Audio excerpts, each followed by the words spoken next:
Yes, students, we were studying chapter 4 electoral politics. In this video, we will study what is our election system. हम इस video में पढ़ेंगे कि हमारा election system क्या है. Lok Sabha and Vidhan Sabha assembly elections are held regularly after every 5 years. Lok Sabha और विधानसभा के चुनाव हर 5 साल के बाद होते हैं. After 5 years, the term of all elected representatives come to an end. The Lok Sabha or Vidhan Sabha stands dissolved. Elections are held in all constituencies at the same time, either on the same day or within a few days. Election जो होते हैं ये सभी constituencies में जब एक साथ होते हैं या कुछ ही दिनों के भीतर पूरे कॉन्स्टिट्यूंसीज़ में सभी कॉन्स्टिट्यूंसीज़ में इलेक्शंस जब हो जाते हैं तो उन इलेक्शंस को जनरल इलेक्शन कहा जाता है. Elections are held in all constituencies at the same time. या तो सेम टाइम में होते हैं, अक्सर ऐसा नहीं होता, और विद इन फ्यू डेज़ कि कुछ दिनों के भीतर सभी कॉन्स्टिट्यूंसीज़ में ऑल 543 ऑफ लोकसभा की सभी कॉन्स्टिट्यूंसीज़ में एक साथ जब इलेक्शन हो जाते हैं तो उनको जनरल इलेक्शन कहा जाता है. Sometimes election is held only for one constituency to fill the vacancy caused due to death or resignation of a member. This is called by election. कि किसी एक कॉन्स्टिट्यूंसी में या तो वहाँ के जो एमएलए है उसकी डेथ हो जाती है या वो रेजिग्नेशन दे देता है, तो उस वैकेंसी को फिल करने के लिए केवल एक कॉन्स्टिट्यूंसी में जब इलेक्शन होते हैं तो उसको बाय इलेक्शन कहते हैं. अब ये कॉन्स्टिट्यूंसी इलेक्टोरल कॉन्स्टिट्यूंसीज़ क्या होती हैं? इलेक्शन के पर्पसेस से जो कुछ एरियाज़ जो इंडिया को कुछ एरियाज़ में बांट दिया जाता है. जैसे इलेक्शन पर्पस के लिए लोकसभा इलेक्शन के लिए पूरे इंडिया को 543 कॉन्स्टिट्यूंसीज़ में बांट दिया गया है, तो उसको क्या कहते हैं? कॉन्स्टिट्यूंसीज़ कहते हैं. The country is divided. What is constituency? The country is divided into different areas for the purpose of election. These areas are called electoral constituencies. The voters who live in an area elect one representative. और उस constituency में रहने वाले जो voter हैं वो अपने representative को चुनते हैं. For the Lok Sabha election the country is divided into 543 constituencies. कि लोकसभा के चुनाव के लिए कंट्री को 543 कॉन्स्टिट्यूंसीज में डिवाइड कर दिया गया है. The representative elected from each constituency is called member of parliament MP. आगे हैं. और इसी तरह से स्टेट लेजिस्लेटिव असेंबली के लिए जो इलेक्शन होते हैं तो उनको स्टेट को भी कुछ कॉन्स्टिट्यूंसीज में बांट दिया जाता है, और एरिया और पॉपुलेशन के अनुपात से एरिया और पॉपुलेशन के हिसाब से डिफरेंट स्टेट्स में डिफरेंट नंबर ऑफ़ कॉन्स्टिट्यूंसीज़ हैं. इसी तरह से हरियाणा में 90 कॉन्स्टिट्यूंसीज़ हैं, यानी लेजिस्लेटिव कॉन्स्टिट्यूंसीज़ हैं हरियाणा में.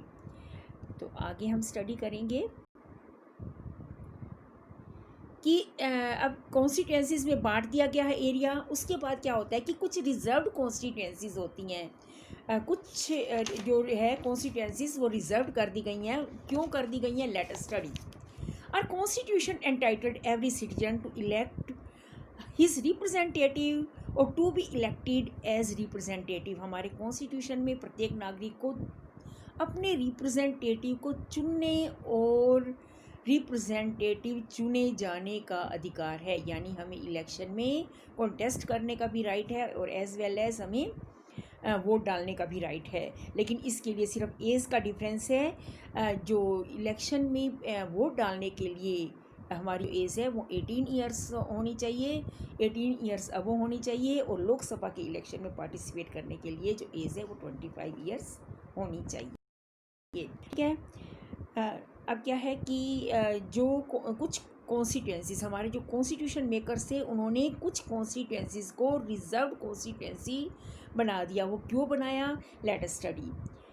कि क्या होता है कि जब कुछ कई बार क्या होता है कि जो डिप्राइव्ड पर्सनस हैं, डिप्राइव्ड लोग हैं, डिप्राइव्ड कास्ट हैं, वो इलेक्शन में पार्टिसिपेट कर ही नहीं पाते due to lack of education और उसकी वजह से यानी कि lack of resources, economic resources की कमी से वो पीछे रह गए हैं और वो इलेक्शन में पार्टिसिपेट नहीं कर पाते। So the makers of constitution thought of the special system of reserve constituency for the weaker section, कि इस वीकर सेक्शन के लिए हमारे कॉन्स्टिट्यूशन मेकर ने एक स्पेशल सिस्टम सोचा। वो क्या है, some constituencies are reserve for people who belong to schedule caste and schedule tribes. कुछ कॉन्स्टिट्यूंसीज, कुछ चुनाव क्षेत्र उन लोगों के लिए आरक्षित कर दिए गए जो शेड्यूल कास्ट या शेड्यूल ट्राइब से संबंधित हैं। इन SC constituencies only someone who belong to schedule caste stand for election। जो SC के लिए कॉन्स्टिट्यूंसी रिजर्व की गई उसमें केवल SC शेड्यूल कास्ट पर्सन ही उसमें इलेक्शन में पार्टिसिपेट कर सकता है, कॉन्टेस्ट कर सकता है। और इसी तरह जो कॉन्स्टिट्यूंसी ST के लिए रिजर्व की गई उसमें केवल ST पर्सन ही उसमें कैंडिडेट खड़ा हो सकता है।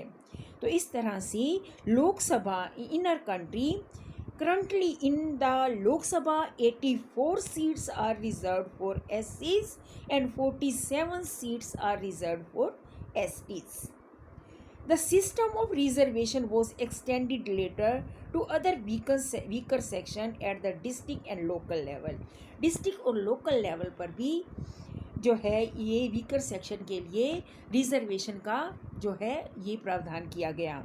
इन many states seats in rural and urban local bodies are now reserved for other backward class also.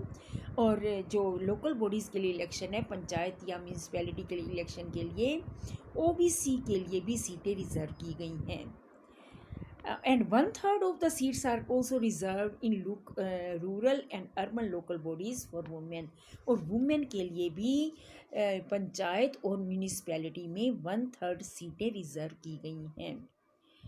उसके साथ है वोटर लिस्ट। वोटर लिस्ट क्या होती है, once the constituencies are decided, जब कॉन्स्टिट्यूंसीज डिसाइड हो गई उसके बाद अगला स्टेप क्या होता है,